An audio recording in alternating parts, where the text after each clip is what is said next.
Welcome back.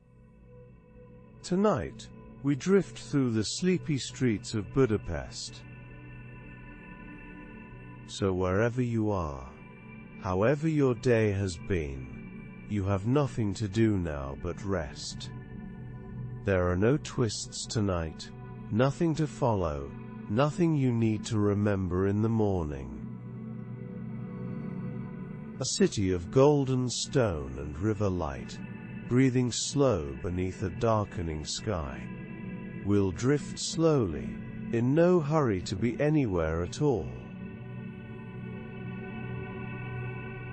If these journeys help you rest, you're welcome to follow along, but only if you'd like to. And if you're listening now, leave the name of your city and the time where you are. Wherever you're listening from, you're in good company tonight. So let yourself settle, let your shoulders soften, and let your eyes close whenever they're ready. Breathe in slowly, and let it go. There's no need to stay awake for any of this. Just let the streets of Budapest come to you. The story of Budapest begins with a river. The Danube flows right through the city's center. It is a wide and patient presence. But it does more than just pass through. It creates two different worlds. On the west bank, the land rises into steep hills. This part became Buda, a place for defense and royalty. It was a natural fortress, a good place for castles to watch over the land. On the east bank, the ground is flat and open. This became Pest, a place for trade and work. It was a blank slate for shops, factories and grand new streets. This simple truth of the land gave the city its two sides from the start. One side high and watchful, the other flat and busy. The river itself is the city's first story, the reason for its two halves. Sometimes a city is shaped by what is destroyed, not by what is built. The first town by the Danube was almost completely wiped out. In the year 1241, Mongol invaders swept through and left almost nothing. After the quiet returned, a choice was made. King Bela IV looked to the high ground for safety. He ordered a stone fortress to be built on Castle Hill. This was more than a new castle. It was a big change. This choice moved to the city's center of power. The heart of what we now call Buda was born from this need to survive. For many years after, the city's heart beat from this high, safe place. It was a direct answer to the day it was almost lost. Years later, the threat was not an army, but the river itself. In 1838, the Danube swelled with ice and water. It burst its banks. The Great Flood was a disaster for the flat side of the city. Pest was covered in water. Its old, tangled streets and medieval buildings were almost all washed away. But out of this ruin came a chance to start fresh. The rebuilding was a huge and planned effort. The old winding lanes were gone. In their place, The city built the grand boulevards and ring roads you see today. The city that rose from the water was modern and full of hope. It was a new city, styled after Paris, born from the flood that nearly erased it. For most of their history, Buda and Pest were two separate towns. They stared at each other across a river. There was no permanent way to get from one to the other. People used ferries and temporary floating bridges. The idea of a permanent bridge was a big one. Count Istvan Chimney pushed for the project with great passion. He saw it as more than just a bridge. It was a symbol of unity. Building the Chimney chain bridge was a huge task. It was the physical act that stitched the two cities together. It made a single capital possible in a way no law ever could. When the bridge opened, it changed the flow of life in the city forever. It was the first step toward the official joining of the cities in 1873. It was a link of stone and iron that made one city. When Budapest was officially born in 1873, it was more than just a simple merger. It was a powerful statement. Hungary was part of the large Austro-Hungarian Empire. It wanted a capital city that could stand as an equal to Vienna. This goal started a huge building boom. The city felt full of purpose. It was making itself into a great city. It was a showcase for all things Hungarian. You can still feel that drive in the big buildings from that time. The grand apartment houses and wide streets all tell a story. They speak of a city in a hurry to prove itself. Budapest wasn't just growing. It was building a new identity as a great European capital. You can see this drive for greatness in Andrassy Avenue. This grand street was a project of pure will. City planners wanted a majestic road. It would connect the center of town with the growing city park. They looked to Paris for ideas. The avenue was designed to be a showcase of wealth and style. It was lined with elegant homes, embassies and theaters. But making it was also a smart move. It was built to pull traffic and attention away from a nearby less grand street. The government wanted a new, fine artery for the city's rich.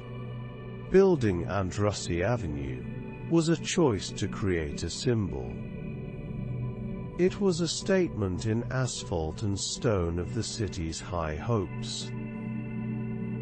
It was a perfectly straight line of Hungarian pride.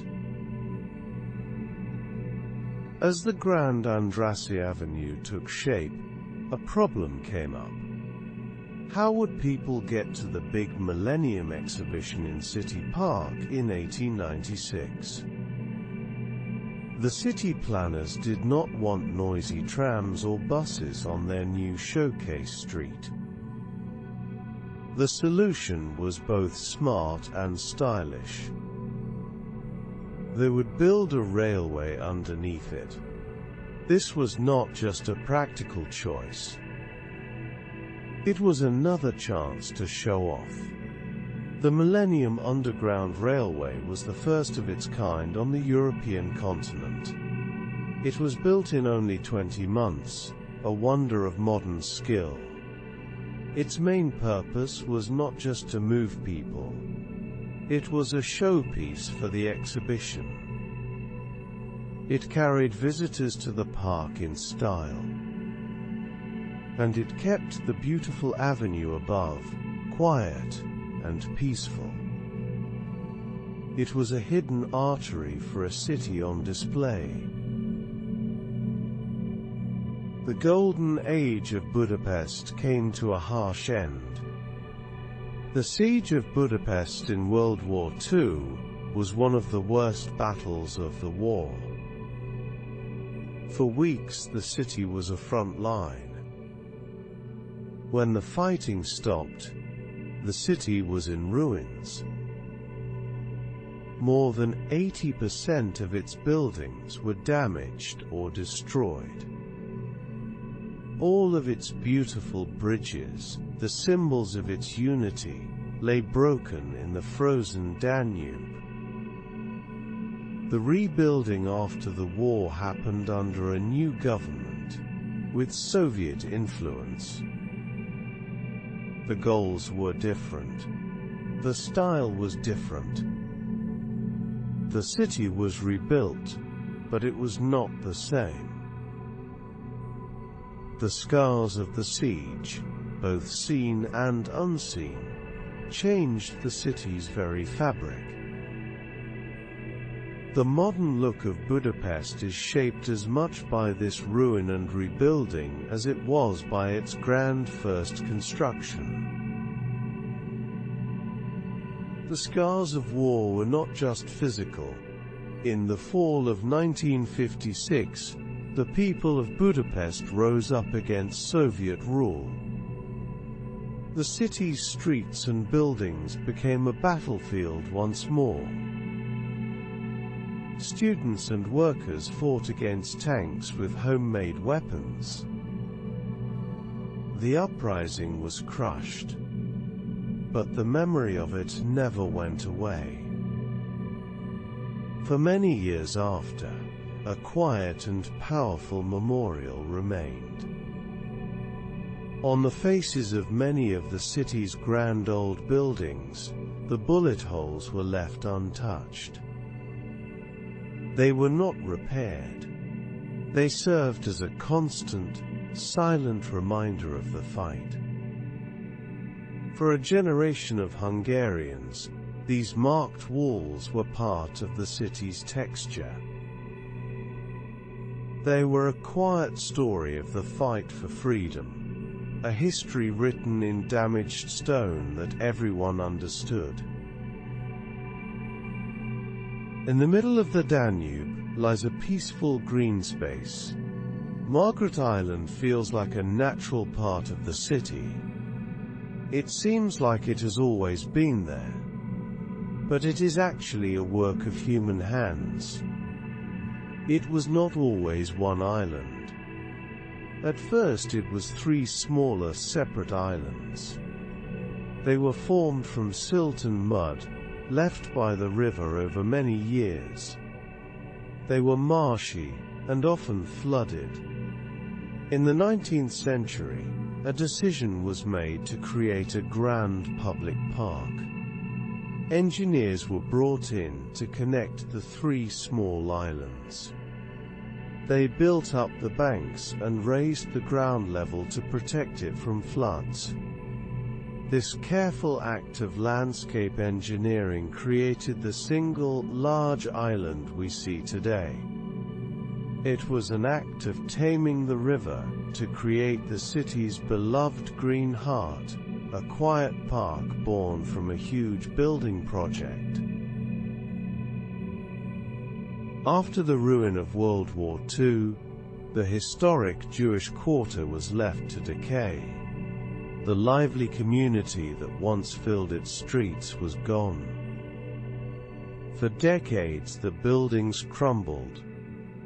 Courtyards grew wild and roofs fell in. The whole district was set to be torn down. But then, something unexpected happened. In the early 2000s, a new culture began to grow on its own. Young people started opening makeshift bars in the empty buildings and courtyards. They filled the spaces with mismatched furniture, odd art and cheap drinks. These became known as ruin bars. This sudden movement saved the district. It gave the old buildings a new purpose. It did not restore them, but embraced their decay. It was a completely unplanned identity, a new life that grew in the cracks of the old city, saving it from being erased. The Hungarian Parliament building is almost impossibly grand.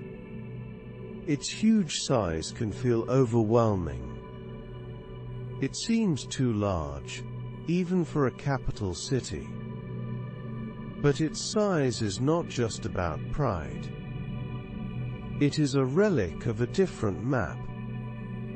The Parliament was designed and built in the late 19th century.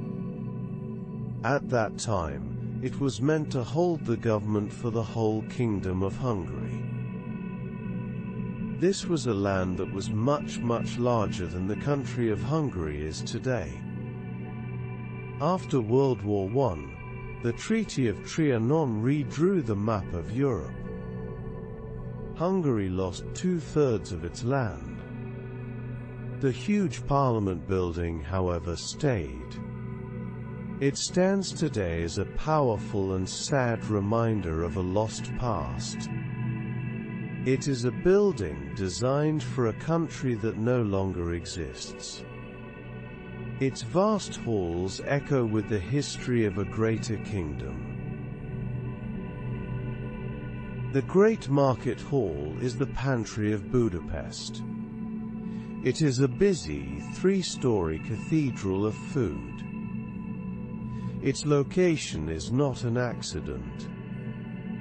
It was built at the end of the 19th century, with simple logistics in mind. Look at where it sits. It's right at the Pest end of the Liberty Bridge. This was a smart choice. It placed the market at a perfect crossroads for trade. Food could arrive by boat, unloaded right from the Danube. At the same time, a railway line ran to the back of the hall. It brought food from the countryside. This perfect spot made it the central hub for the city's food supply. It was a machine for feeding the city. This decision, based on rivers and rails, secured its role as Budapest's grand central market. High above the city on Gellert Hill stands a fortress. It is called the Citadel. From here, the views of Budapest are amazing.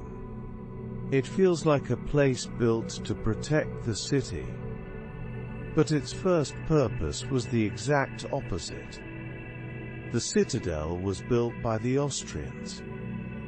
They built it after they crushed the Hungarian Revolution of 1848. It was a symbol of their power and control. Its cannons were not pointed outwards to defend against an enemy. They were pointed right at Pest, at the heart of the city and its people. It was a tool to scare them. It was a constant, stony threat to remind the citizens who was in charge. Today, people come here for the beautiful view. But the fortress was born not to protect Budapest, but to control it. The Grand Boulevard, or Nagyka route, is one of the main roads of Pest. It curves in a near-perfect half-circle, holding the core of the city. This elegant curve is not the work of a planner's artistic eye. It is the ghost of a river. Long ago, before the city was so built up, a small branch of the Danube flowed along this exact path. It was a marshy, swampy area. It was eventually filled in and built over, but the memory of the water is still there in the city's layout. The Great Boulevard simply followed the natural course of the old riverbed. This natural feature decided the path of Pest's main road. It shaped how the whole city grew around it. When you travel on the Grand Boulevard, you are tracing the path of a river that no one has seen for centuries. For 150 years, Budapest was not a European city. It was a local capital of the Ottoman Empire. This long period of rule from the mid-1500s left a deep and lasting mark on the city's culture. The most loved of these marks is the culture of thermal baths. The Turks were masters of bathing. They found the natural hot springs that bubbled up under the city and saw their value. They built or grew many of the city's most famous bathhouses. These were not just places to get clean. They were centers of social life. When the Ottomans finally left, the baths stayed. The culture of soaking in warm, mineral-rich water became a core part of Budapest's identity. It is a daily ritual for many, a living piece of a time when the city was part of a different world.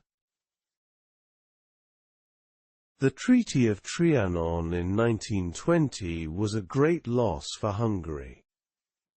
The country lost huge amounts of land and people. Suddenly, Budapest was in a strange new spot. It was a huge, imperial-sized capital for a much smaller country. The city became overly large and important.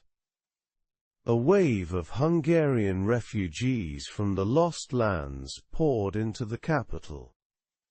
They were looking for safety and work.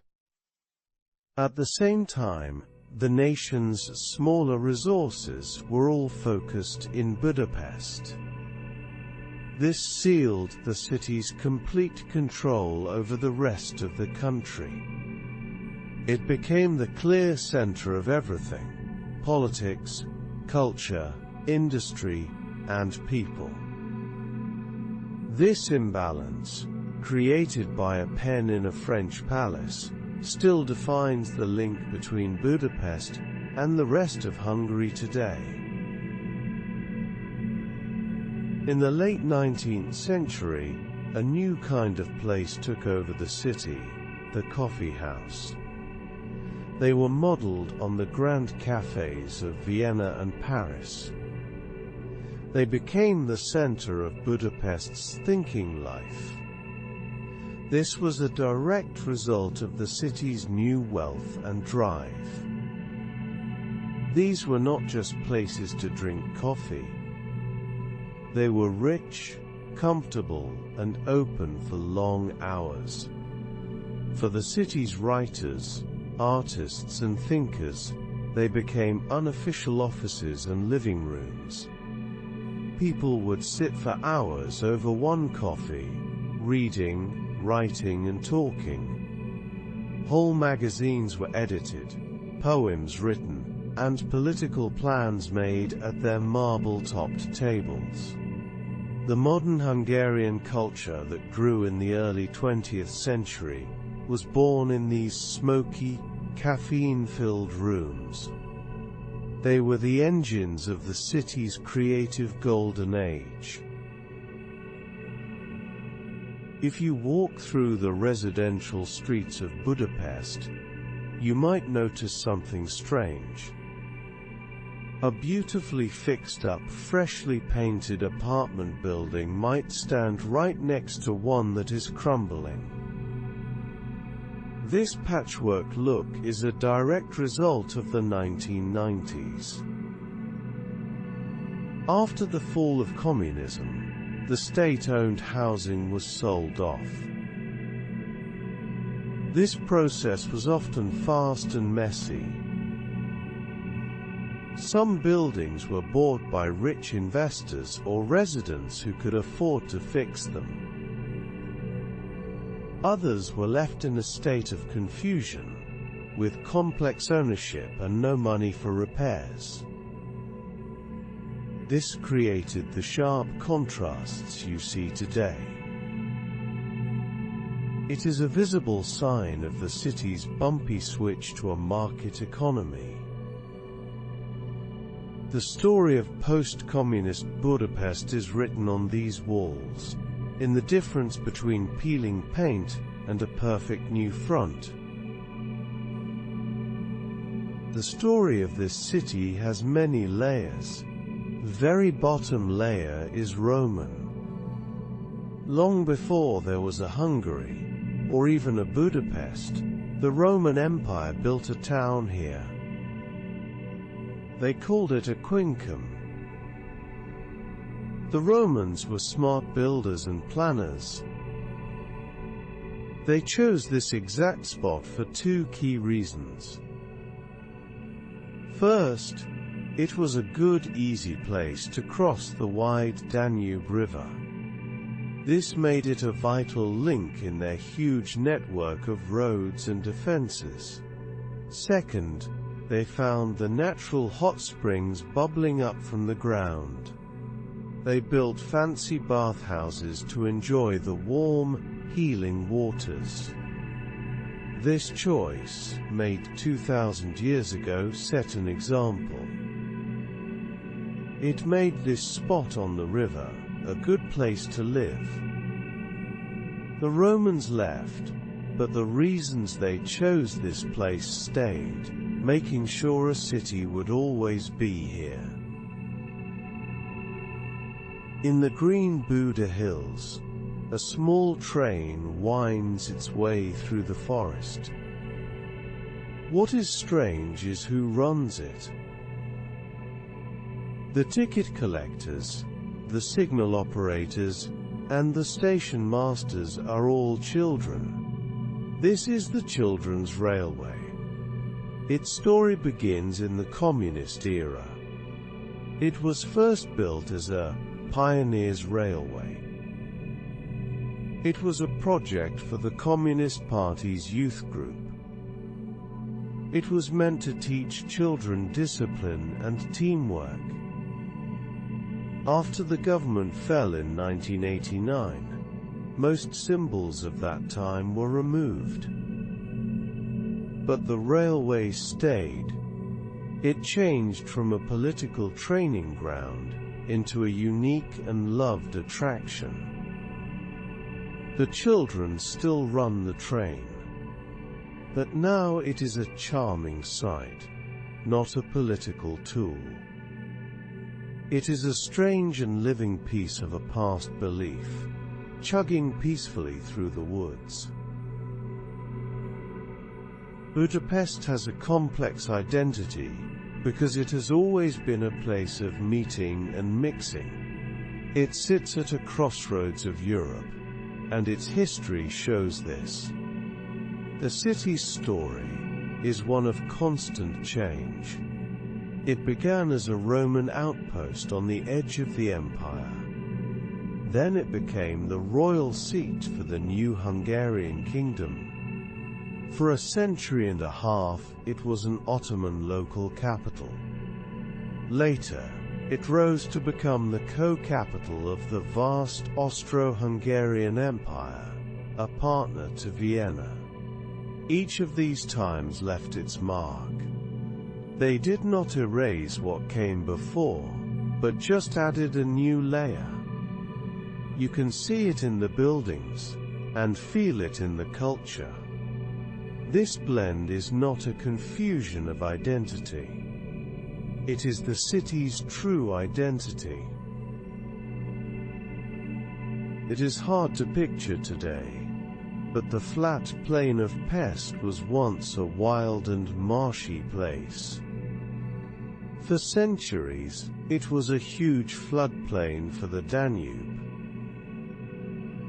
Every time the river swelled, this land would go underwater. This is the simple reason it was settled so much later than the hilly, safe bank of Buda. Nobody wanted to build a permanent home on land that could be washed away. This constant threat of flooding made Pest a risky place for a major town.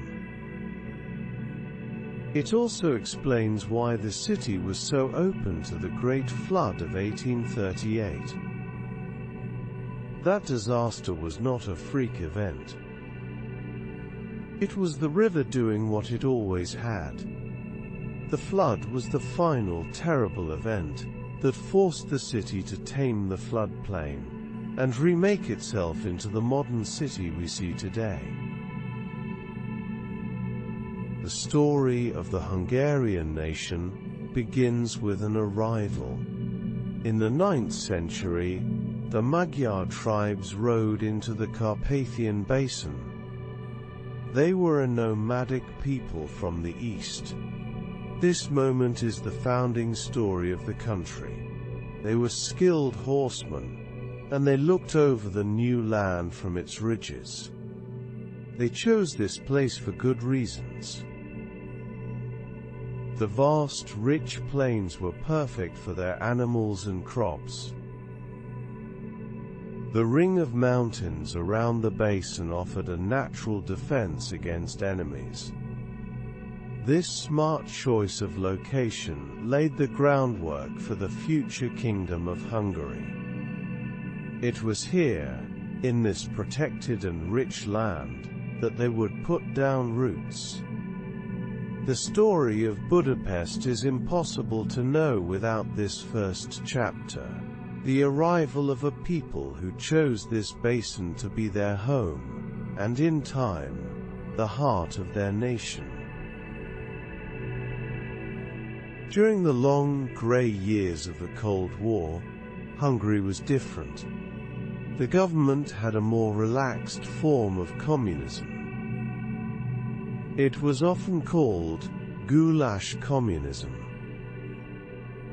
It allowed for a small amount of private business and more economic freedom than other places in the Eastern Bloc. This made Budapest a strange and unique place. It became a sort of shop window to the West.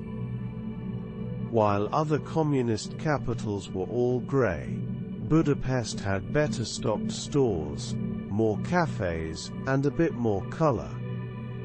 This shaped the city's character in a quiet but key way.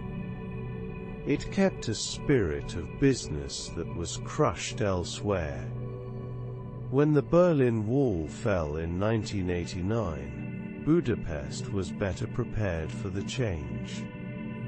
The business-like character it had quietly kept during the communist years helped it adapt more quickly to the new world.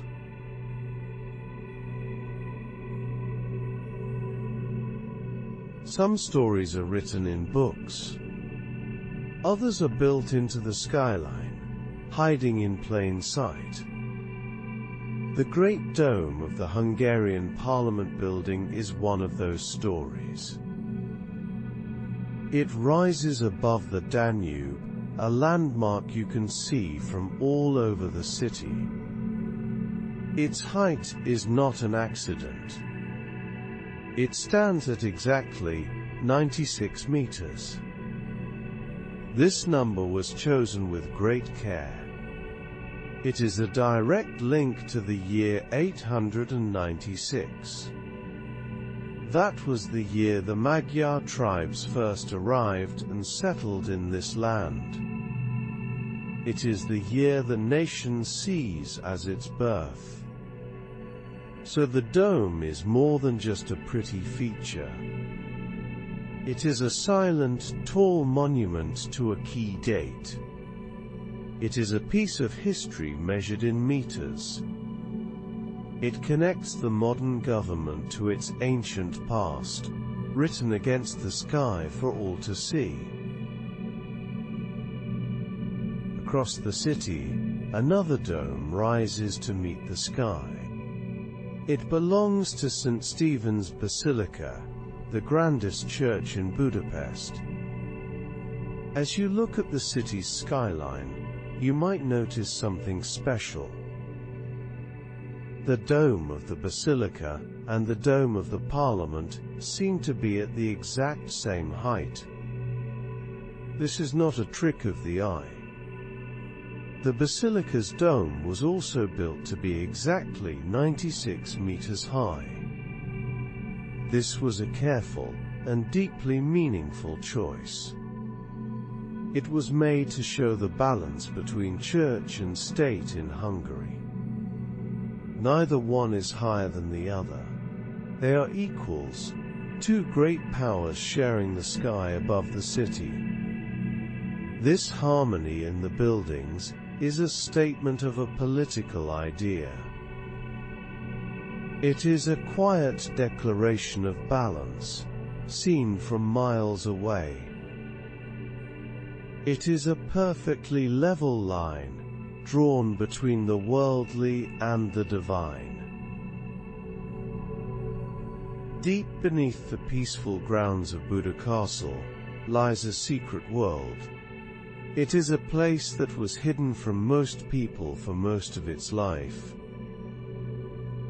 This is the hospital in the rock.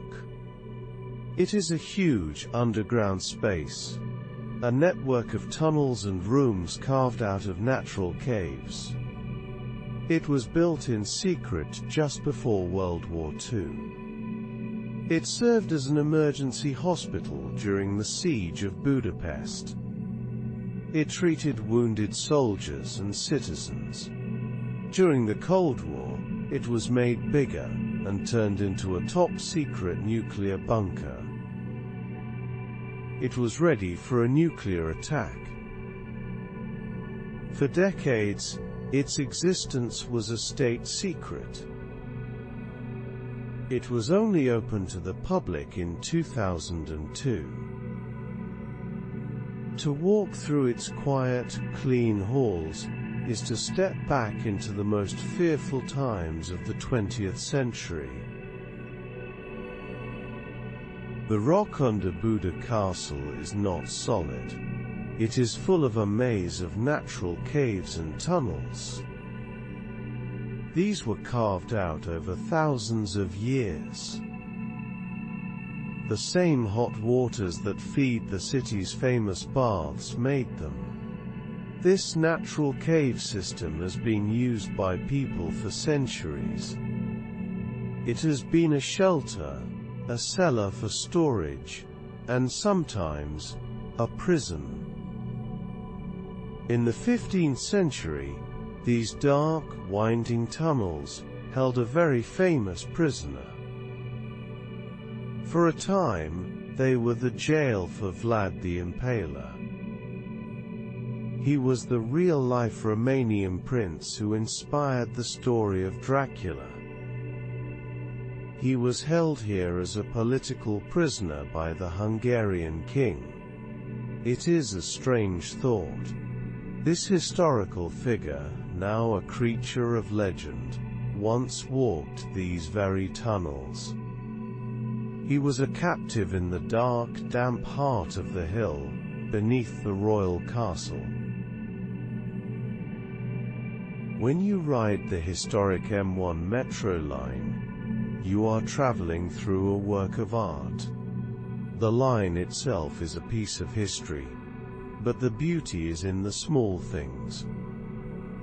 As you wait for the train, look closely at the walls of the stations. They are covered with special, colorful tiles.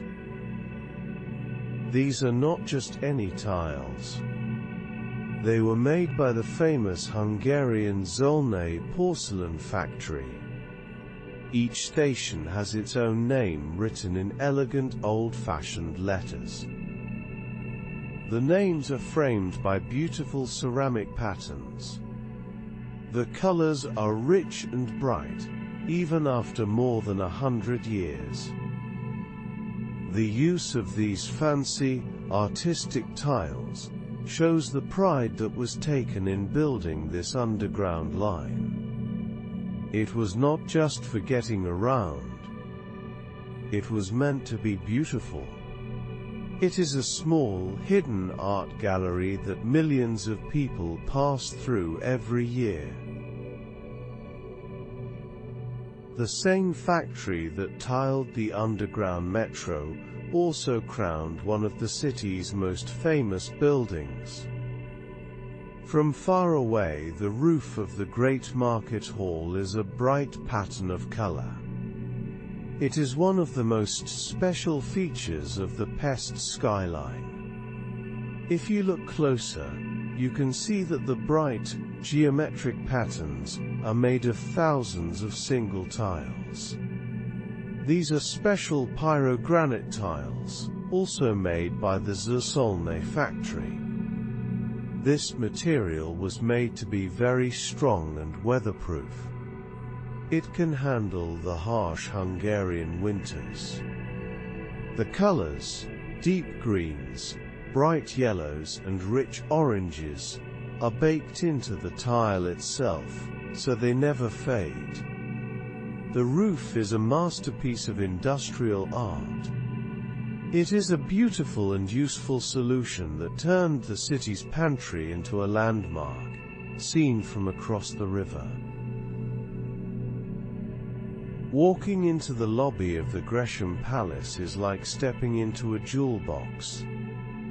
The space is stunning, a masterpiece of Art Nouveau design. But for many years, this beauty was lost. The building was first a fancy office and apartment building. After World War II, it was taken by the state. It was turned into a dull barracks for Soviet soldiers. The beautiful details were covered up, or left to rot. For decades its greatness was just a memory. After the fall of communism, a huge restoration project brought it back to life. The amazing vaulted ceiling, made of complex glass and iron, was carefully cleaned and fixed. The mosaic floor, with its millions of tiny tiles, was returned to its original glory. It is a symbol of the city's own rebirth, a place of beauty that was lost, and then found again. On the elegant Andrassy Avenue, there is a building that gives off a cold, quiet dread. Today, it is a museum called the House of Terror. The name is not a joke.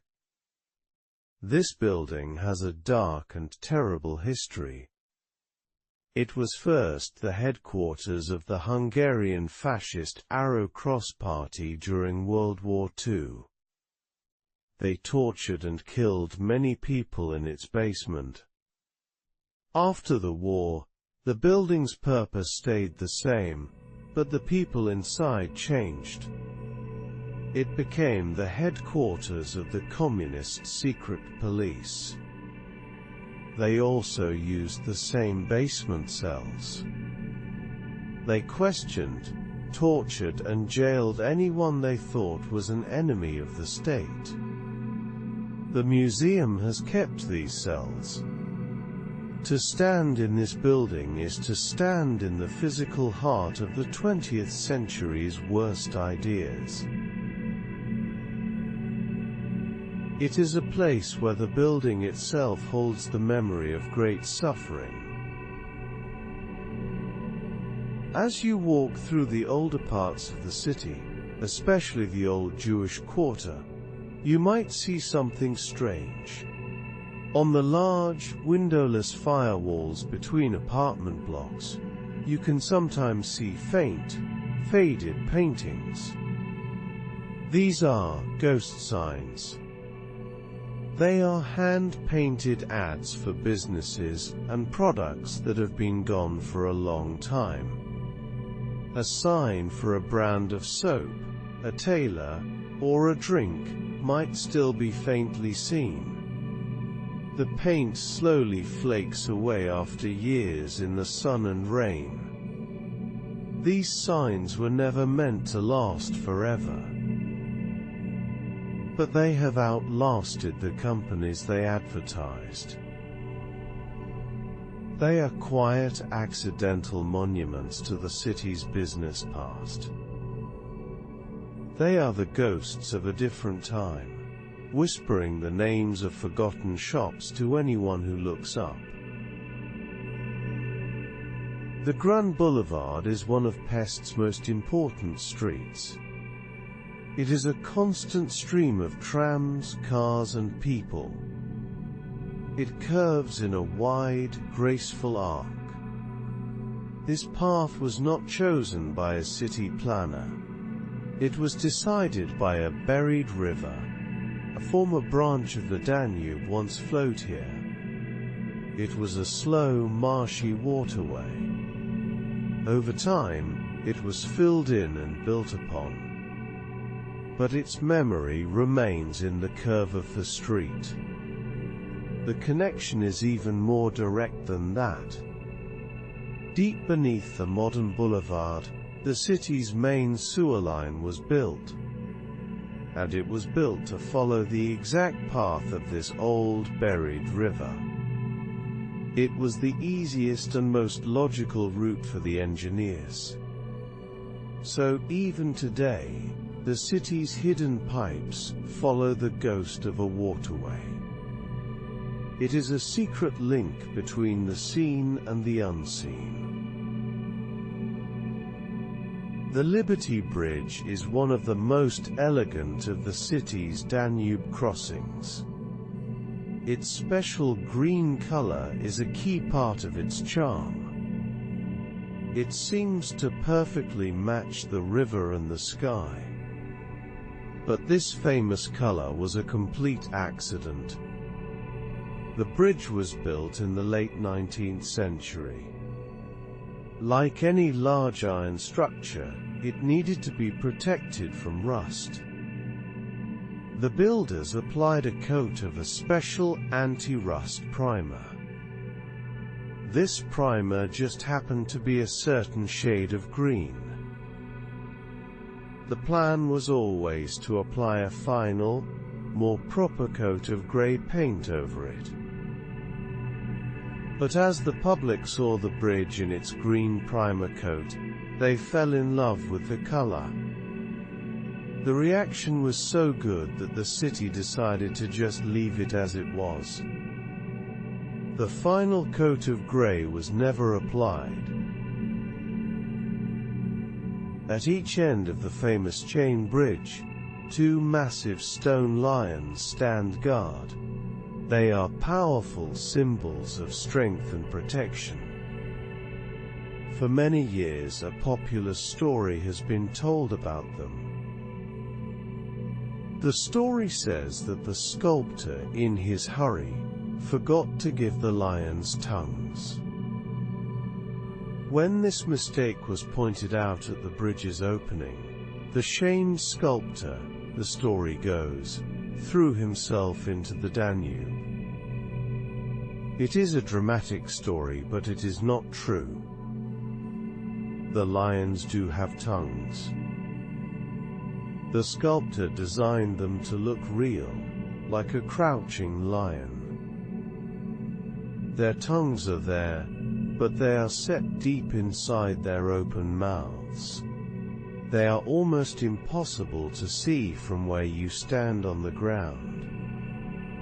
The story is more fun, but the truth is hidden in the shadows of a lion's mouth. Budapest's public metro system is well known and used by many, but there is another, secret metro line. It does not appear on any public map. It is known as the Kavonal. It is a short, single-track line. It connects the public M2 metro line, directly to a hidden station deep under the Hungarian Parliament building. It was built during the Cold War. Its purpose was to be a secret escape route for government officials in case of a war or a nuclear attack. The line is still there. It is maintained, but not used. It is a hidden piece of the city, a relic of Cold War fear buried deep beneath the streets. It is a secret passage from a time when the government was ready to flee its own capital at any moment. On a busy square in the heart of Pest, something is missing. Blaha Luja Square is a major transit hub, but it does not have the grandeur of other parts of the city. This is because something magnificent once stood here. For decades, this was the home of the beautiful National Theatre. It was an ornate, lovely building, the heart of Hungarian cultural life. But in 1965, it was torn down. The official reason was that it was needed to make way for the new M2 Metro line station. The demolition caused a lot of debate. Many saw it as a political act, an attack on the nation's culture by the communist government. The destruction of the old National Theatre is still mourned by many in Budapest as a cultural loss. It was a beautiful building, sacrificed for a subway station. The grand fronts of Pest's apartment buildings can fool you. They show a formal, uniform face to the street. But the real life of these buildings happens inside. Most are built around large, inner courtyards called udvar. These hidden spaces are the true heart of the building. They are like vertical neighborhoods, open to the sky.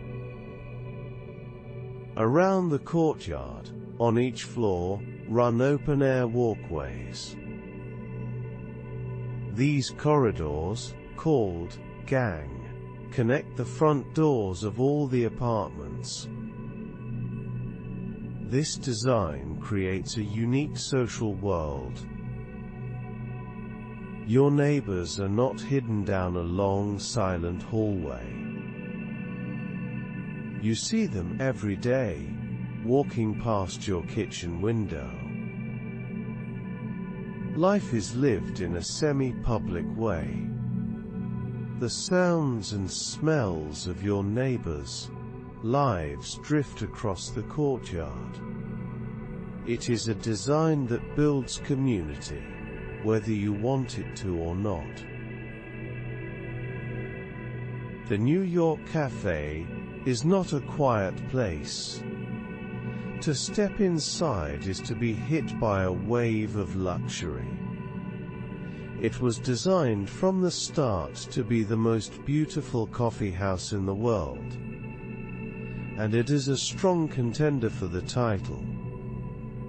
The inside is an explosion of marble, bronze, velvet, and gold. Gilded columns spiral up to the ceiling.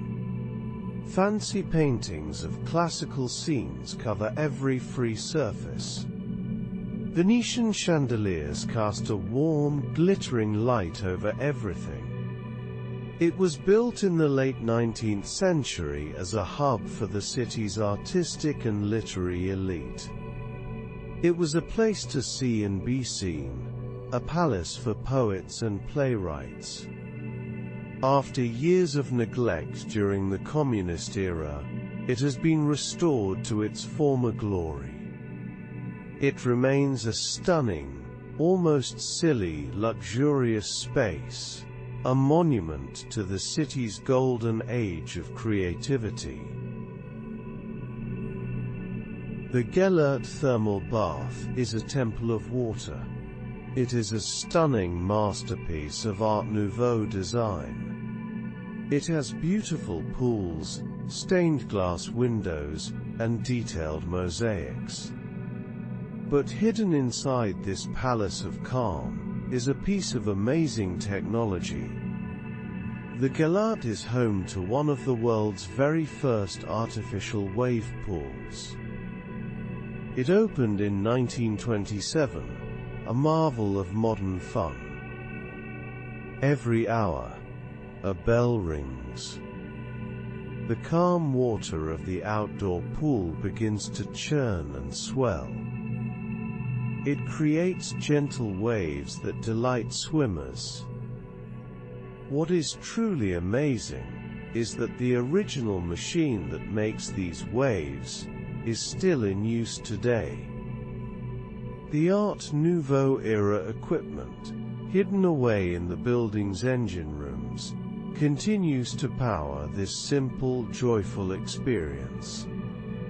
It is a piece of living history, a 90-year-old machine still making people smile. The climb up to Buda Castle is steep. For those who do not want to walk, there is a charming and elegant answer: the funicular. Known in Hungarian as the Cyclo, this small railway has been lifting people up the hill since 1870. It is a simple and brilliant piece of engineering. Two cars are connected by a cable. As one goes up, the other comes down. Their weight perfectly balances each other. The original steam-powered funicular was destroyed during the fierce fighting of World War II. For many years, its tracks lay empty and rusted on the side of the hill. But in 1986, it was lovingly rebuilt. It was a faithful copy of the original design. To ride in its polished wooden cars today is to take a small, slow journey back in time, watching the city unfold below you as you rise. On a quiet hill in Buda, surrounded by a fragrant rose garden, stands a small, eight-sided building. This is the tomb of Gul Baba. It is a rare and beautiful piece of 16th-century Ottoman building style. Gul Baba was an Ottoman dervish, a poet and a Muslim holy man. He came to Buda with the invading armies. He was respected for his faith and his love of roses. When he died, the Ottoman governor built this tomb to honor him. It quickly became a sacred site and a place of pilgrimage. What makes it so special is its location. This is the northernmost holy site of Islam in Europe. It is a quiet and unexpected piece of the Ottoman occupation. It is a peaceful, thoughtful place. A small piece of a different world overlooking the busy modern city below. The Corvin Passage is a small, curved cinema and apartment building. It is a simple piece of architecture. But in October 1956, this building became a fortress. During the Hungarian uprising, the passage was one of the main strongholds for the young freedom fighters. Its key location and enclosed shape made it a natural defensive spot. The fighting here was some of the heaviest in the entire city. The Corvin Boys, as they were known, held out for days against Soviet tanks and soldiers.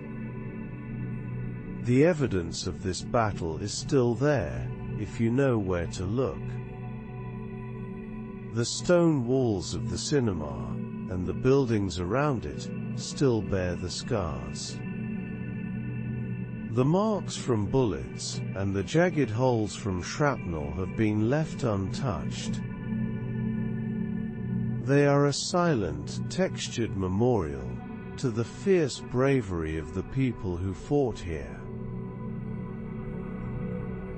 Beneath the industrial district of Kobania, under an old brewery, lies another city. It is a vast, dark, and empty network of tunnels. For centuries, this was a limestone quarry. The stone dug from here was used to build many of Budapest's most famous buildings. When the quarry was empty, the tunnels found new life. Their constant, cool temperature made them perfect for storing beer.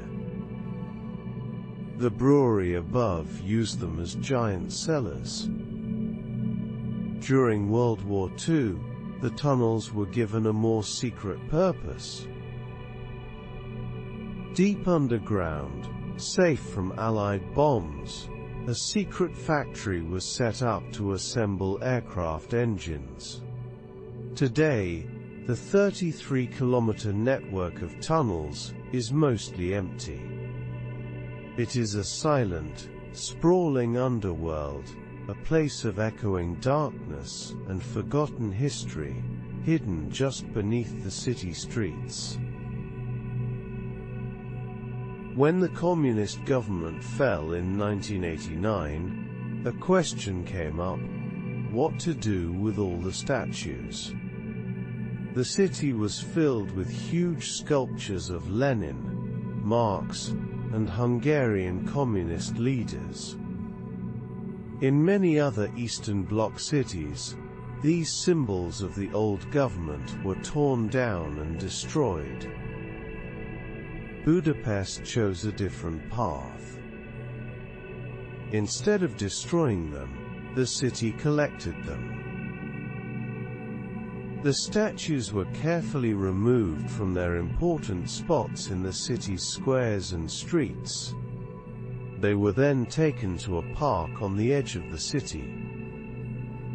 This place is called Memento Park. Here, the statues stand together, stripped of their power and meaning. They are no longer symbols of a harsh government. They are just historical objects, strange and oversized relics of a fallen empire, gathered in a field to think about their own irrelevance. In the middle of City Park, there is a fairy tale castle. It has a moat, towers, and spooky gargoyles. It is called Vajdahunyad Castle. But this is not a real, historic castle. It is a fantasy, a building made of different pieces for a single event. It was built for the 1896 Millennial Exhibition, which celebrated 1,000 years of Hungarian history. The architect was given a unique job. He was asked to create a single building that would show the full range of building styles found across Hungary. So the castle is a collection of copies. One wing is a copy of a Gothic chapel. Another part is a copy of a Baroque palace. A Romanesque gate stands next to a Renaissance tower. It is a beautiful romantic mix of history. It is a single building that is a walking tour of the nation's greatest architectural hits. The Buda House is one of the most beautiful examples of Art Nouveau style in Budapest. Its front is a flowing natural masterpiece of green tiles and curving stone carvings. Today, it holds the Museum of Hungarian Art Nouveau. But the building itself is the main exhibit. It was not originally built as a private home. It was a department store. This explains its large display windows and its key location. The architect, Emil Vidor, designed the building as a total work of art. Every detail, from the shiny Zolnay tiles on the outside, to the wrought iron railings and the inside light fixtures, was part of a single vision. It is a perfect expression of the Art Nouveau idea of making art a part of everyday life. It was a store designed to be as beautiful as the precious things it sold. The Keleti railway station is the grandest of Budapest's train stations. Its massive front is a monument to the age of steam. High above the main entrance, on either side of a large clock, are two statues. They are not kings or generals. They are engineers. On one side is James Watt, the inventor who perfected the steam engine. On the other is George Stephenson, the man who led the development of railways. Their presence here is a powerful statement. The builders of the station chose to honor the giants of technology. These were the men whose inventions made all rail travel possible. It is a tribute to the power of new ideas and industry. The station is not just a place for trains to come and go. It is a temple to the very idea of the railway, with its founding fathers watching over all who enter.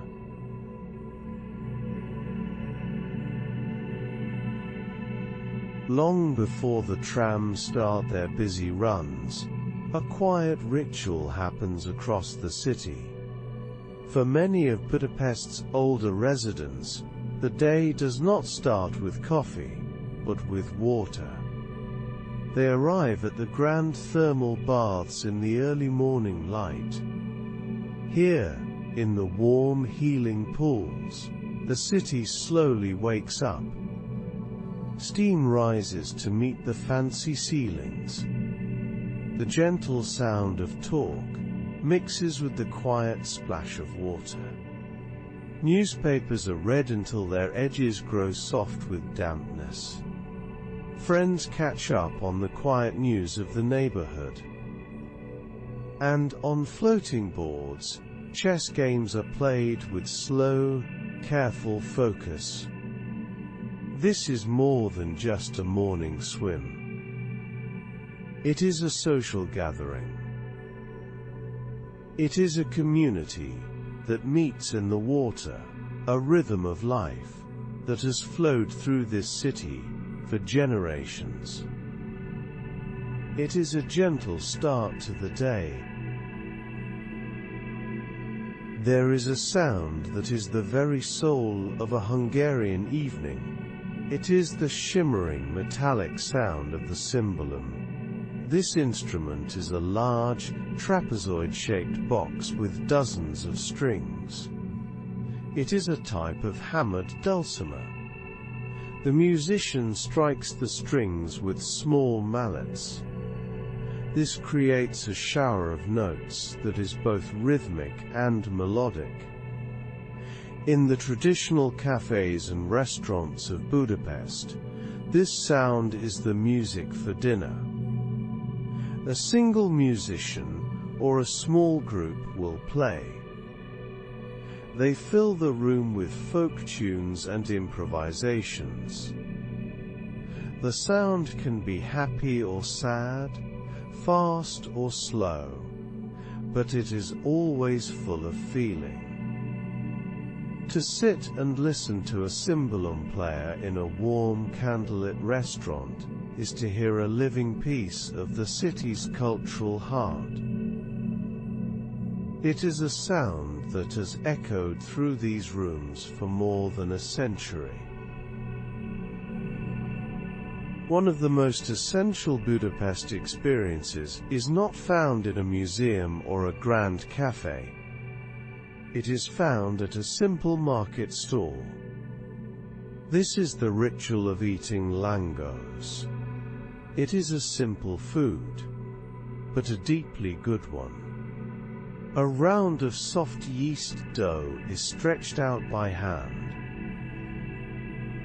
Then, it is dropped into a vat of hot oil. It fries until it is golden brown and crispy on the outside, but still soft and chewy on the inside.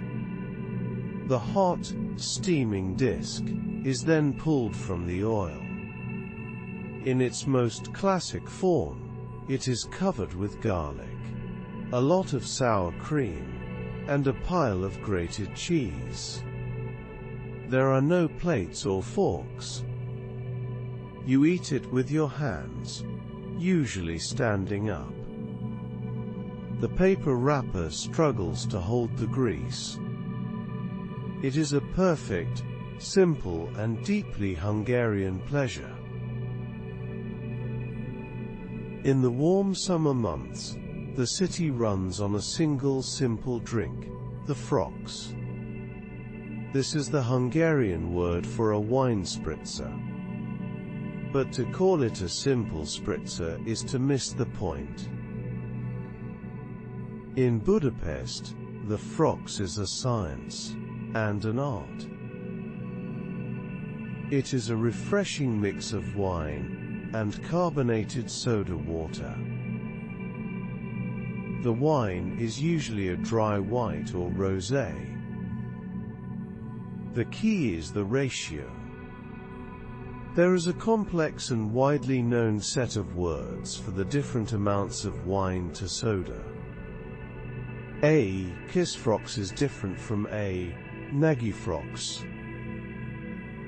Every local knows the code. Every bartender can make any of the dozens of types on command. It is the perfect drink for a long, lazy afternoon at an outdoor cafe. It is a simple, bubbly pleasure woven into the fabric of the city's summer rhythm. For 1 week every August, a quiet island in the Danube turns into one of Europe's largest music festivals. The Sziget Festival is a storm of music, crowds and energy. But the true, quiet rhythm of the event is not found during the concerts. It is found on the morning after the festival ends. The last of the partygoers have gone home. The island is suddenly huge and quiet. The great stages are silent shapes against the morning sky. The fields are a strange empty landscape. They are covered in a thin layer of leftover glitter and dropped cups. A small army of cleaners moves slowly across the grass. They begin the long process of sweeping it all away. This is the moment the city begins to take back its park. It is the quiet breath out after the long, loud party, a moment of stillness and reset. As winter comes, the rhythm of the city changes. It slows down, and the air fills with a new scent. This is the smell of the Christmas markets. In the city's main squares, small wooden stalls are set up. they create a festive village. And from these stalls comes a smell that defines December in Budapest. It is the smell of farolt bor, or mulled wine. It is a hot, sweet and spicy drink that warms the hands and the spirit. And it is the smell of kurtuskalach, or chimney cake. This is a sweet dough, wrapped around a spit, rolled in sugar, and roasted over glowing charcoal. The sugar turns into a crisp, golden shell. To walk through the market on a cold night, with a warm chimney cake in one hand and a cup of mulled wine in the other, is to feel the true spirit of a Budapest winter. The city has a constant, rhythmic heartbeat. It is the sound and motion of the 4 to 6 tram line. These familiar yellow trams run in a near-constant loop along the Grand Boulevard. They run 24 hours a day, 7 days a week. It is the busiest tram line in all of Europe. The trams themselves are some of the longest in the world. They are giant, joined vehicles that bend around the city's curves. They are the great equalizer of Budapest.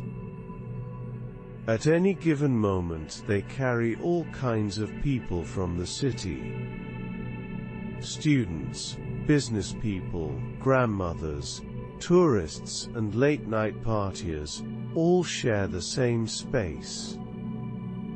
To ride the 4 to 6 tram from one end of its loop to the other is to see a perfect slice of the city's life. It is the artery through which the blood of Budapest flows, day and night without stopping. The grand coffee houses of Budapest were once the places of poets and rebels. They were places of deep talk and creative fire. Today the smoke has cleared and the revolutions are quieter. But the tradition of using the coffee house as a workspace goes on. If you step into one of these rich, historic cafes, you will still see people working. But instead of notebooks and ink pens, they have laptops and smartphones. They are a modern echo of the past. They will sit for hours over a single coffee, tapping away on their keyboards. The setting is still one of marble tables, velvet seats, and gold ceilings. But the work has changed. It is a quiet, steady rhythm, a modern version of a century-old tradition. The coffee house is still a public office, a place where the price of a coffee buys you a desk in a palace. The Exery Flea Market is a treasure chest of forgotten things. But to feel its true rhythm, you must arrive before the crowds. The real market happens at dawn, on a Saturday. In the dim, early light, a quiet ritual begins. Dealers arrive in old vans and trucks. Their vehicles are packed with the ghosts of Hungary's past. They begin to unpack their goods under the glow of portable lamps. Communist-era medals, old porcelain, old books and worn-out furniture are carefully laid out on blankets. The first customers are other dealers. They move quietly through the rows with flashlights, searching for a hidden gem. This is the market at its most real. It is a silent, serious trade, a quiet shuffling of history before the sun comes up and the casual shoppers arrive. There are rules to life in Budapest that are not written in any guidebook. They are small, quiet habits that smooth the edges of daily life. One of the most important is the ritual of greeting. When you enter a small space where other people are, a small shop, a bakery, a doctor's waiting room, it is polite to greet the whole room. You do not need to look everyone in the eye. You simply say a general, pleasant, "Unapot kivanok," which means, "Good day." It is a small nod to the shared space. It is a way of turning a room full of strangers into a temporary, polite group. It is a subtle but important rhythm of public life. It is a small, quiet signal that says, "I see you, and we are in this small space together." Once a year, the city's grandest square goes through a strange change. Heroes Square, with its tall statues of kings and chiefs, becomes the site of the National Gallop. For this event, the huge stone plaza is covered in tons of sand. It is turned into a temporary racetrack. This is a modern return of an old tradition of the Hungarian hussars, the nation's famous light cavalry. Riders from towns and villages across Hungary come to compete. They dress in traditional hussar uniforms. They race their horses at a thundering speed around the makeshift track. The sight is strange. Horses thunder past the serious statues of the nation's founders. Their hooves kick up clouds of sand. It is a loud, colorful, and slightly mad celebration of Hungary's horse-riding past. It is a wild, historical show in the heart of the modern city. The Táncház, or dance house, is not a show for tourists. It is a living, breathing part of Hungarian culture. The movement began in the 1970s. It was a quiet protest against state-controlled folklore. It was a way for young people to connect again with the real folk music and dances of rural Hungary. The tradition continues today. In community centers and clubs across the city, people of all ages gather. A live band plays traditional folk music on violins, violas, and basses. A teacher shows the basic steps, and then everyone joins in. The goal is not a perfect performance, but taking part. It is a joyful, energetic, and deeply shared experience. People spin and stomp late into the night, not for an audience, but for the simple shared pleasure of the dance. There is a snack that is a core part of the Hungarian experience. It is found in every corner store and supermarket. It is the Turo Rudi. The idea is simple. A bar of sweetened fresh curd cheese, like cottage cheese, is coated in a thin layer of dark chocolate. The mix is surprisingly tasty.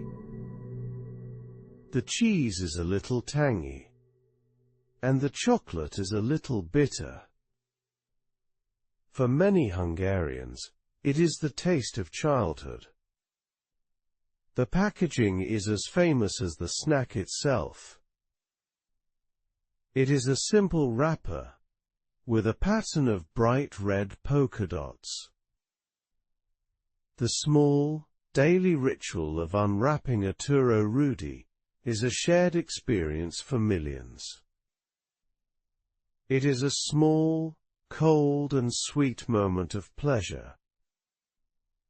It is a simple and loved part of the nation's food rhythm. August 20th is Hungary's National Day. It is a celebration of the founding of the state. As evening comes, the whole city's rhythm shifts to focus on a single event, the fireworks. The show happens over the Danube. The Parliament and Buda Castle are a spectacular backdrop. But the real ritual is not the show itself, but the waiting. Hours before, a quiet movement begins. People from all over the city make their way to the riverbanks and the bridges. They come with blankets, snacks and drinks. They find a spot, settle in, and wait. There is a feeling of shared waiting in the air. The crowds grow, but the mood stays calm and patient. It is a collective pause. It is a moment when the whole city stops what it is doing to find a good view and wait for the sky to light up. The Sunday family lunch is a key part of Hungarian life. It is a weekly ritual that strengthens the bonds of family and tradition. This is not a quick meal. It is a long, multi-course event that can last for hours. It often begins with a rich, flavorful soup, like a goulash, or a chicken soup with thin noodles. This is followed by a main course. It is usually a large meat dish like a schnitzel or a roast, served with potatoes and pickled vegetables. And finally, there is dessert. This is often a classic Hungarian cake, like the trifle-like somlói galuska. The meal is a celebration of traditional flavors and recipes passed down through the years. It is a time to talk, to eat, and to be together. It is a slow and satisfying rhythm that grounds the week. The ruin bars of Budapest are famous for their unique look. But their true nature is defined by a rhythm of not lasting forever. These bars exist in a state of arrested decay. They are set up in buildings that were once going to be torn down. The furniture is a random collection of mismatched items. They are found in flea markets or on the street. The art on the walls is quirky, and often temporary. Nothing is meant to be permanent. This creates a special kind of feeling. You are not in a perfectly designed space. You are in a place that is always changing, a living art project. The rhythm is not one of stability, but of enjoying the moment. It is about seeing the beauty in decay, the charm of the makeshift, and the energy of a place that knows it might not be there forever. There is a sport that holds a special place in the Hungarian heart: water polo. The country is always a top team, with a long and proud history of Olympic champions. This national passion changes the city's rhythm during a big match. Radios are turned on in shops. Conversations stop as people listen for the score. The true heart of this passion can be found on Margaret Island. The Alfred Hayjos National Swimming Stadium is where many of the nation's greatest champions have trained and competed. The outdoor pools, open to the sky, have a special feel. To see the still, blue water of the Olympic pool in the late afternoon, after the swimmers have gone home, is to feel the weight of all that history. It is a quiet, watery cathedral, a place of national pride and sporting glory. Palinka is more than just a drink, it is a ritual. This strong fruit brandy is a basic part of Hungarian welcome and celebration. It can be made from plums, apricots, pears or cherries, and it is famously strong. There is a correct way to drink it. First, you make eye contact with everyone in your group. You raise your small glass and give a toast. The most common toast is "Egészségedre," which means, to your health. Then, you are expected to drink the entire shot in one go. It is a gesture of trust and friendship, a shared moment of warmth and fire. To be offered a glass of homemade palinka is a sign of welcome. It is a small, powerful ritual that can turn strangers into friends.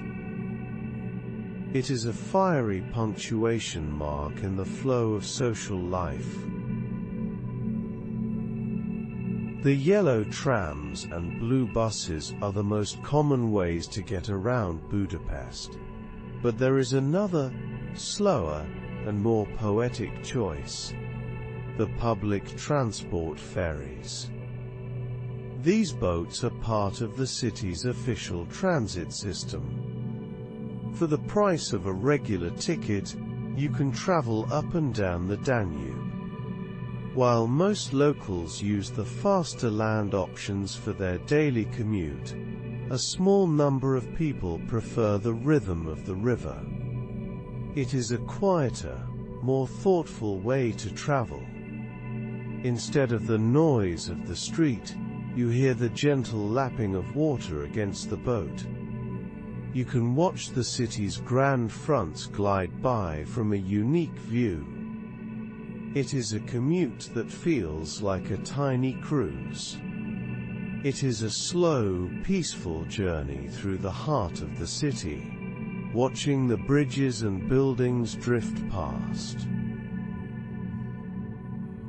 In the middle of the afternoon, the city's rhythm often calls for a pause.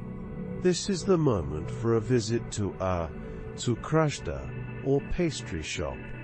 These are elegant, often historic places dedicated to the art of cake. A loved afternoon ritual for many in Budapest is to stop for coffee and a slice of fancy cake. The choices are amazing. There is the dobos torte, with its thin layers of sponge and chocolate cream, topped with a hard caramel layer. Or the Esterházy torte, a rich cake of walnut meringue and cream. This is not a rushed, grab-and-go experience. It is a moment of polite pleasure. It is a time to sit down at a small table, relax, and enjoy a small, edible work of art. It is a sweet, quiet pause in the middle of a busy day. In front of the Sandor Palace in the Buda Castle area, a quiet and precise show happens every hour. This is the changing of the guard. It is a silent, highly planned ritual.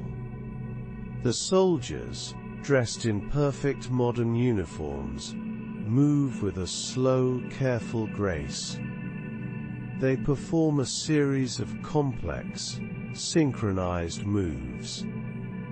They spin their rifles and march in perfect step. The only sound is the rhythmic clicking of their boots on the cobblestones. There is no music, no shouted commands. The whole ceremony is done in a focused, almost meditative silence. It is a display of discipline and precision. It is a small, repeated ballet of military form that marks the passing of time in the city's most powerful courtyard. It is a quiet rhythm of duty, performed for an audience of curious watchers.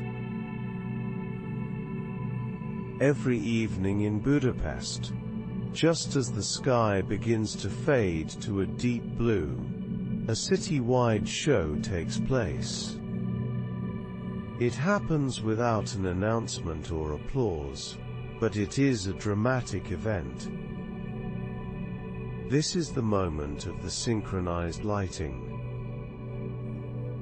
All at once, thousands of lights switch on, changing the cityscape. The bridges across the Danube are outlined in gold. The massive Parliament building is bathed in a warm, majestic glow. Across the river, Buda Castle and the Fisherman's Bastion are lit up. They become a fairy tale silhouette against the dark hill. For a few magical moments, the city is transformed.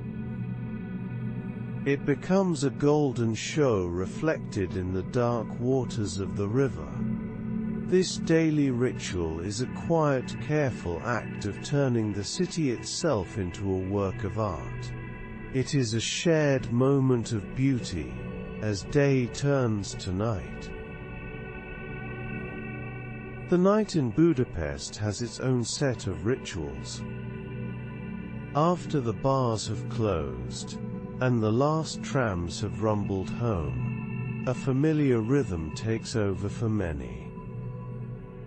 It is the search for a late-night gyro stand. In the quiet darkness of the city streets, these small, brightly lit shops are a comforting light.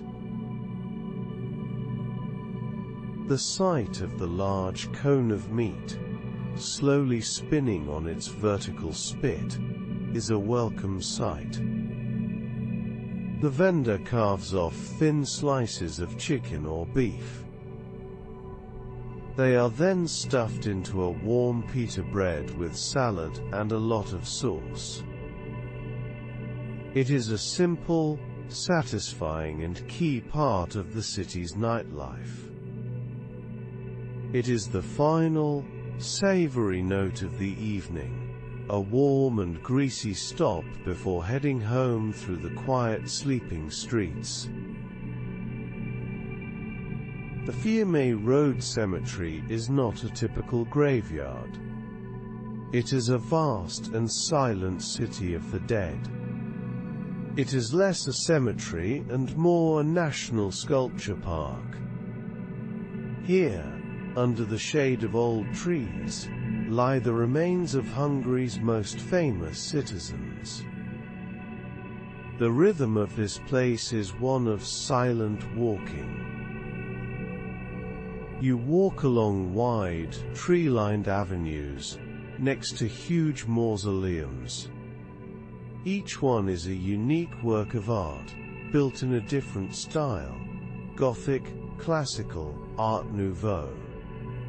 These are the final resting places of the nation's greatest poets, architects, politicians and scientists.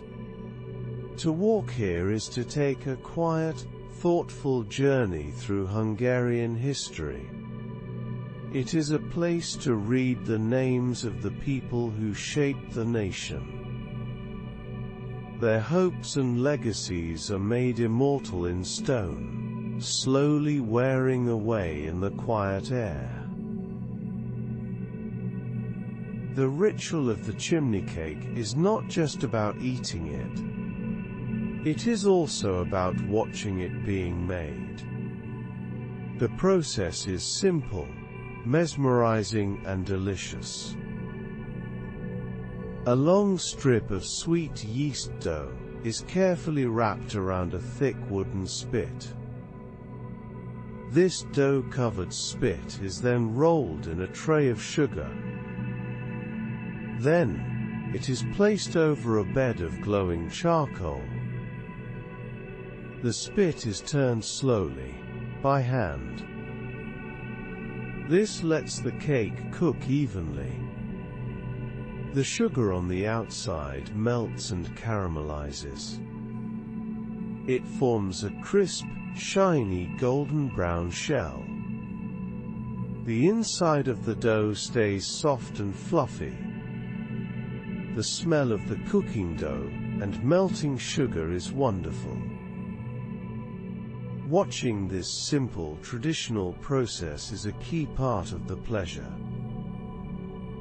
It is a small piece of food theater that ends with a warm, sweet treat.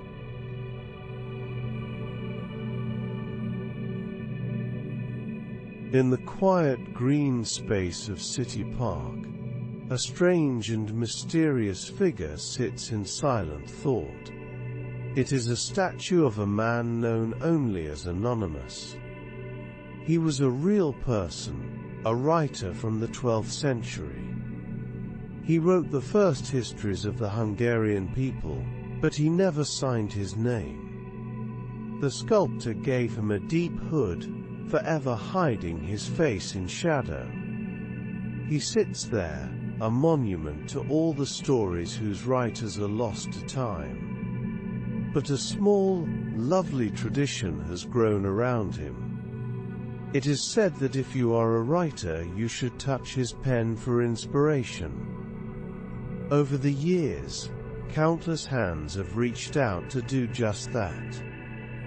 The rest of the bronze statue is dark with age, but the tip of his pen gleams a brilliant polished gold, a beacon of shared hope.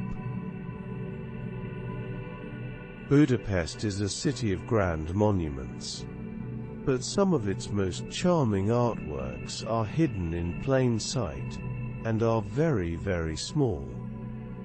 An artist named Mihaly Kolodko has been placing tiny gorilla bronze statues all over the city. One of the smallest is hidden on the stone bank of the Danube, near the Parliament. It is a tiny, 15-centimeter tall statue of a worm. But it is not just any worm. It is Fokukach, the chief worm, a loved character from a classic Hungarian cartoon. He is shown wearing a chef's hat, ready to cook. You could walk past him 1,000 times and never see him. He is a small, playful secret.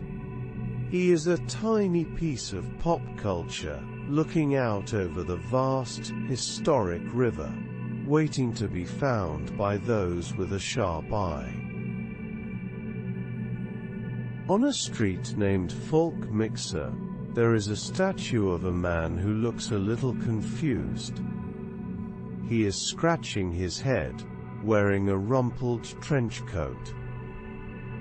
Beside him, his sleepy-looking basset hound looks up at him. This is a life-size statue of the American television detective Columbo.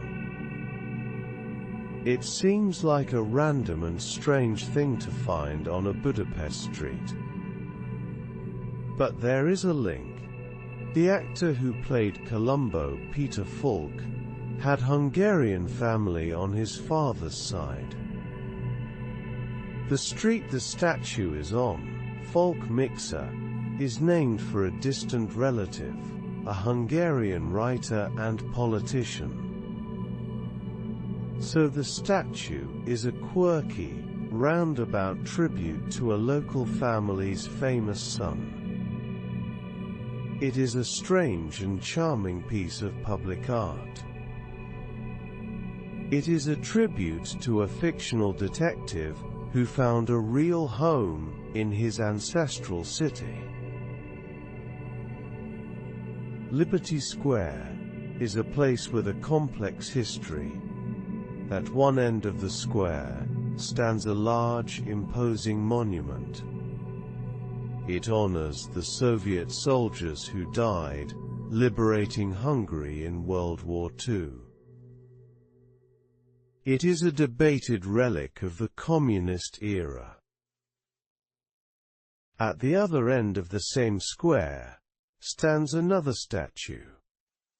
It is a life-sized bronze of former American President Ronald Reagan. The placement of this statue is very careful and full of meaning.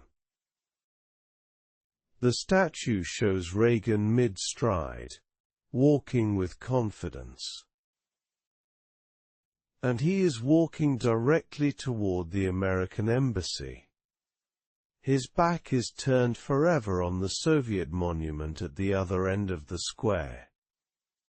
It is a piece of political theater, frozen in bronze. It is a silent, permanent statement about the end of the Cold War, played out every day in this quiet, historic square. The name Budapest seems so natural and perfect now. It is hard to imagine the city being called anything else. But when the three separate cities of Buda and Pest were officially joined in 1873, the name was a topic of great debate. Budapest was a compromise. It was not everyone's first choice. Several other names were suggested.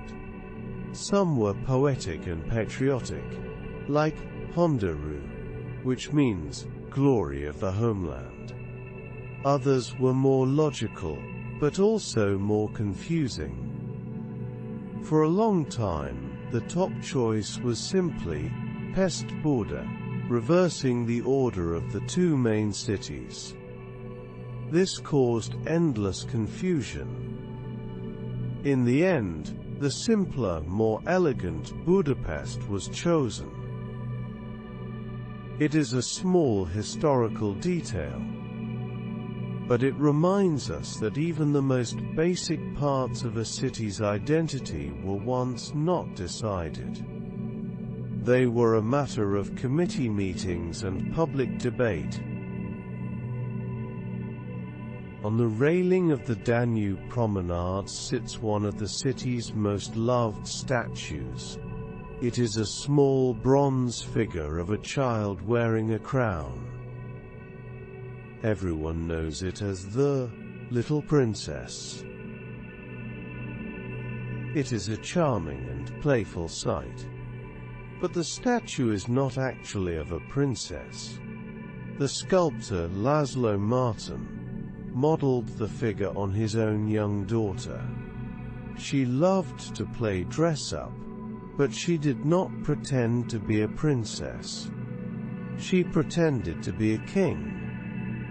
The crown she is wearing is actually a hat that she made for herself out of newspaper.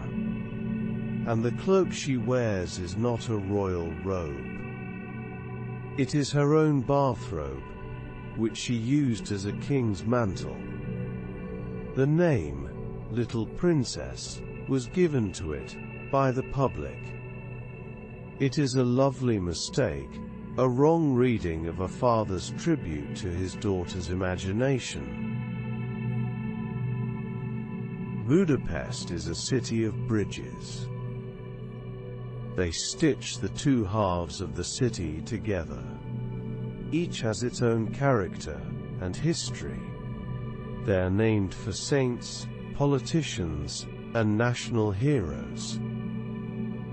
But if you look at the names of the major central bridges, Chain Bridge, Margaret Bridge, Liberty Bridge, you might notice a pattern. They are all named after men or male saints. Of all the city's grand Danube crossings, only one is named after a woman. This is the Elizabeth Bridge, or Erzsébet. It is a sleek, modern, white suspension bridge. It is named for Empress Elizabeth of Austria-Hungary. Known as Sissy, she was a loved figure in Hungary.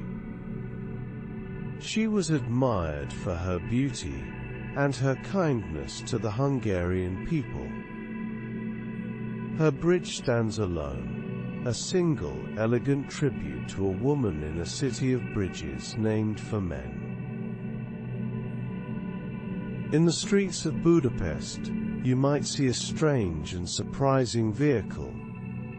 It looks like a bright yellow tour bus, but its shape is a little odd, a little like a boat. It drives through the city streets, carrying tourists past the major sites. Then, it does something completely unexpected. The bus drives down a ramp and, with a great splash, plunges right into the Danube River.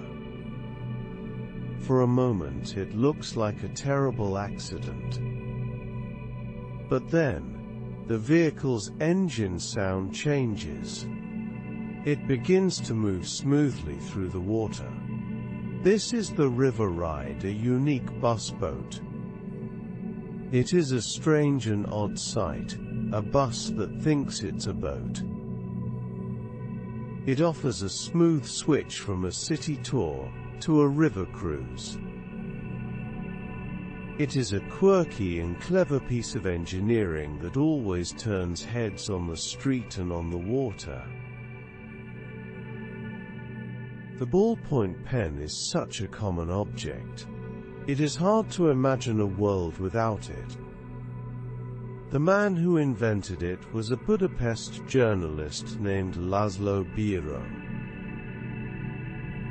In the 1930s, Bíró was unhappy with his fountain pen. It smudged, it leaked, and the ink took a long time to dry. One day, while visiting a newspaper printing press, he had an idea. He noticed that the ink used for printing newspapers was thick and dried almost right away. It did not smudge. He wondered if he could create a pen that used a similar kind of ink. The problem was that the thick ink would not flow from a normal pen tip. His solution was to use a tiny, spinning ball at the tip.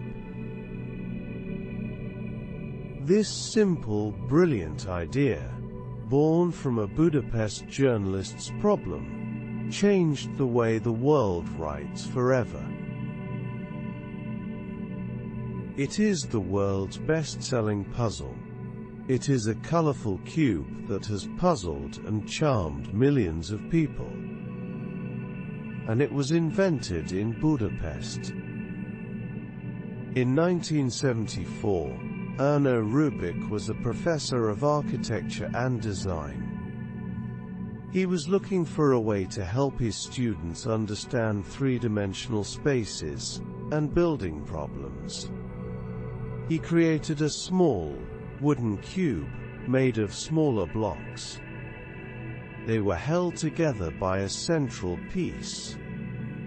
His goal was to create a solid object that could move and twist without falling apart. When he first mixed up the colors, he did not know the challenge he had made for himself.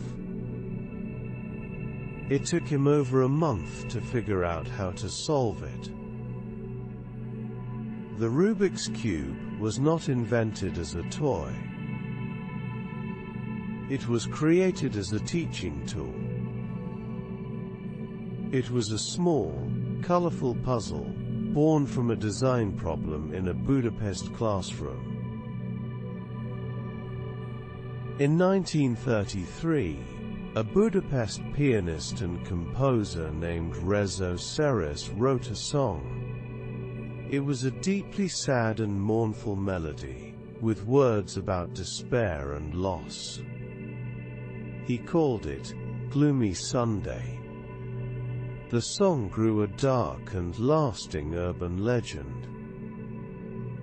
As it became popular around the world, stories began to spread.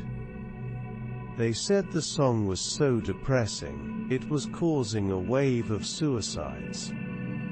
People were supposedly found dead, with the sheet music, or a record of the song nearby. These stories were almost surely not true, but they were powerful. The legend became so well known that the BBC banned the song from its radio shows for many years. It is a strange legacy for a piece of music. It is a song born from the sad soul of Budapest, a melody so famously sad that it was thought to be dangerous.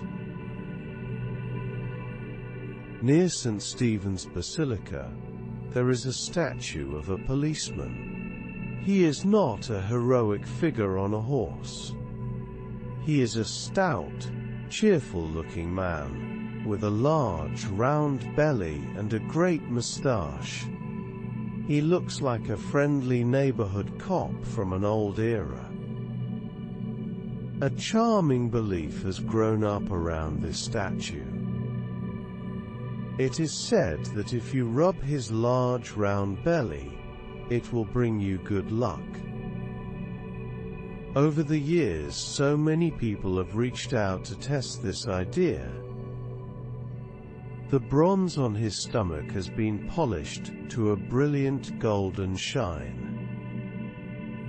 It stands out in sharp contrast to the dark color of the rest of his uniform. It is a small, playful ritual. It is a moment of fun with a piece of public art, all in the hope of catching a little bit of luck. On the bank of the Danube, not far from the Parliament, lies one of the most moving memorials in the world. It is the Shoes on the Danube bank. It is made of 60 pairs of 1940s-style shoes, cast in iron. They are scattered along the edge of the river. They are a memorial to the thousands of Jews who were murdered here by the fascist Arrow Cross Party during World War II. They were ordered to take off their shoes before they were shot. Their bodies fell into the river. The shoes are all different: men's, women's, and children's. One of the most painful details is a tiny pair of worn-out children's shoes. They are placed slightly behind a larger pair of women's shoes, as if a mother was trying to shield her child, even in their final moments. The name Harry Houdini is known for magic and impossible escapes. He is a classic American icon of showmanship and self-creation. But the man who became Harry Houdini was not born in America. He was born in Budapest in 1874. His birth name was Eric Wise. He was the son of a rabbi. He spent the first 4 years of his life in the city's Jewish quarter. His family moved to the United States when he was a small child. They were looking for a better life. He would later invent a new past for himself. He claimed to have been born in Wisconsin. But his story began here, in a small apartment in Budapest. The world's greatest escape artist began his life as a Hungarian boy. It was a fact he tried to escape for most of his career. The guerrilla artist Mihaly Kolodko has hidden another tiny treasure in the city. This one has a touch of gold. Near the grand building of the Hungarian National Bank, if you look very carefully, you might find a tiny 14-carat gold brick. It is another of his miniature statues, wedged into a crack in a stone wall. This tiny, gleaming object is a funny reference to a Hungarian legend. The story goes that during a time of crisis, the nation's entire gold reserve was moved in a single, plain suitcase. The tiny gold brick is a playful nod to this story of hidden national treasure. It is a small, valuable secret hidden in plain sight. It is a tiny piece of real gold that most people walk right past, a comment on wealth and what is truly valuable. Budapest can seem like a confusing city to get around. It has 2 distinct halves and winding streets. But there is a hidden logic to the numbering of its districts. The city is divided into 23 districts. They are not numbered at random. The system begins in the heart of the city, with District Worst, the Castle District. From there, the numbers spiral outwards in a logical, clockwise way.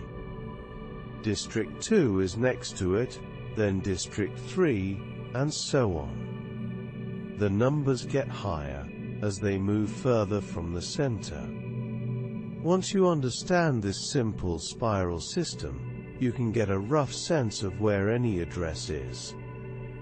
A high district number means you are far from the center. A low number means you are close. It is a hidden map, a logical code that lies beneath the city's seemingly messy layout. In the Buda Castle district, there is a fine statue of Andras Hadik on a horse. He was a famous military leader in the 18th century. It is a noble statue, but it may contain a hidden, petty joke. The story goes that the sculptor had sent in his own designs for a grand renovation of the nearby Buda Castle. But his plans were rejected. As a form of quiet revenge, he supposedly designed the statue of Hadik so that the rear end of the horse would be permanently facing the main gate of the castle.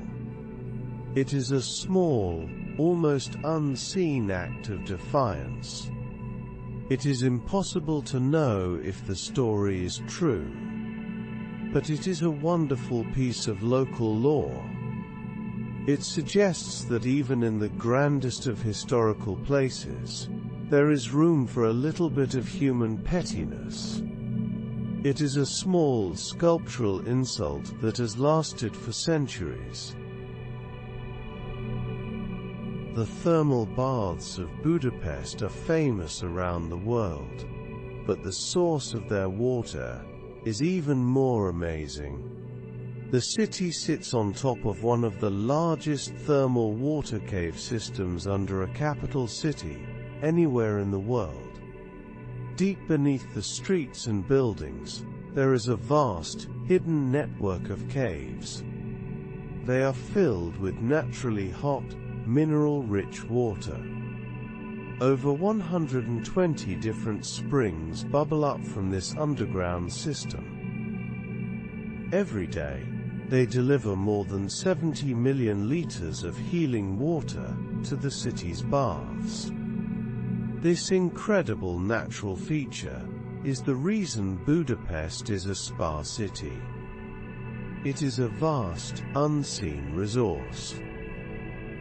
It is a hidden world of warm water that has shaped the city's identity from Roman times to today. Another of Mihaly Kolodko's tiny bronze statues offers a sad and subtle comment on a dark chapter of Hungarian history. Hidden on a street corner you can find a miniature statue of a tank. But it is not a glorious, powerful war machine. It is a small, sad-looking tank. Its main cannon is bent downwards, as if it is drooping in sorrow or defeat. This is a tiny, powerful monument to the 1956 Hungarian uprising. It represents the Soviet tanks that rolled into the city to crush the revolution. The bent cannon is a symbol of protest. It is a small gesture of defiance against the huge force that was used against the Hungarian people. It is a sad, small, and deeply moving piece of art. It is a miniature memorial that speaks volumes with its simple, sorrowful shape. The Hungarian National Museum is filled with priceless objects that tell the story of the nation. But one of its most unusual items is a small, accidental piece of history. It is a bullet, fired during a duel in the 19th century. It is still stuck in the wooden frame of a painting. The story is not entirely clear, but it seems that a duel was fought in or near the museum.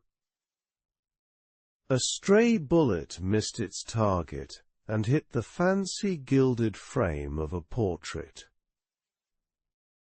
Instead of fixing the damage, the museum keepers decided to leave it as it was. It remains there today, a small, dark lead bullet stuck in the wood. It is a strange and unexpected meeting of art and violence. It is a small, dramatic story, hidden within the larger story of the museum's collection. As you move through the streets of Budapest, you will quickly notice that all the official taxis are the same color. They are all painted a specific, bright shade of yellow. This is not by chance. In 2013, the city passed a rule that standardized the look of all licensed taxis. The goal was to improve safety and quality. It makes it easy for people to spot official, regulated cabs. The chosen color, known locally simply as taxi yellow, has had a big effect on the city's look. It has created a fleet of cars you can spot right away. A line of waiting taxis is now a bold, uniform stripe of color in the city scene. It is a small, simple rule that has changed the way the city looks. It is a moving river of yellow that flows through the streets day and night.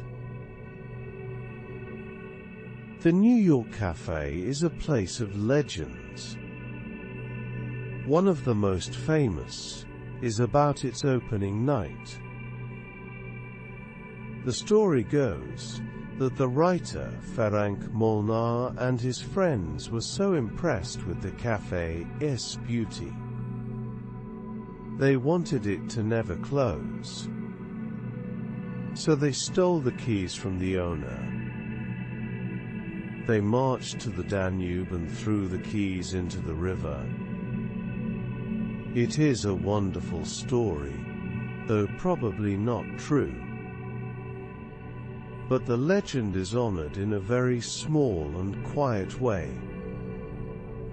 If you look carefully at the fancy outside wall of the cafe, you might spot another of Kolodko's tiny statues. It is a miniature bronze figure of a deep-sea diver. And in his hand, he is holding a key.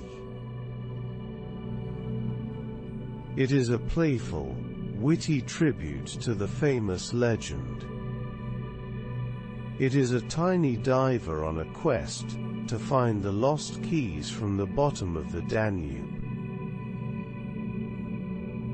The Matthias Church in the Buda Castle district is a stunning example of Gothic style. Its brightly colored tile roof and tall spire are famous. Inside, it is just as beautiful. But there is a small, strange detail that sets it apart from almost every other church in Europe. It is the location of its pulpit. In a Christian church, the pulpit is the raised platform where the sermon is given. It is usually located on the left side of the main aisle, as you face the altar. But in Matthias Church, the fancy, stone-carved pulpit is on the right side. The reason for this very strange placement is not known for sure. It is a small building oddity, a quiet break with a centuries-old tradition. It is a puzzle for historians, a small, strange detail in a famous and beautiful church. The Roman ruins of Aquincum are a fascinating look into the city's ancient past. You can walk among the stone foundations of houses, temples, and a large amphitheater. But not everything you see is truly Roman. When the site was being dug up in the 19th century, the archaeologists of that time had a different idea about preservation. They were not just interested in saving what they found. They wanted to create a more complete and romantic picture of the Roman city. So, they improved the site. They built new walls on top of old foundations. They rebuilt features that they imagined would have been there. As a result, some of the Feti Roman ruins you see today are actually Victorian-era copies. It is a strange mix of real history and historical fantasy, a ruin that has been artfully improved. Maybe the strangest of all Kolodko's mini-statues is a tiny bronze squirrel. It lies on its back on a tree branch in a city park. Its eyes are marked with X's, and it holds a tiny pistol in its paws. This odd, dark statue points to a very specific local political story. A few years ago, a district mayor was accused of wrongdoing. He tried to change the subject in a strange way. A power outage had raised questions about his work. He claimed the outage was caused by a squirrel. The story was widely laughed at. The tiny statue of the armed dead squirrel is a lasting, funny memorial to this strange excuse. It is a perfect piece of small, strange and very specific Budapest humor. Our walk through Budapest is coming to an end. Wherever you've drifted to, you don't need to come back. There's nothing more to listen for tonight. Sleep well.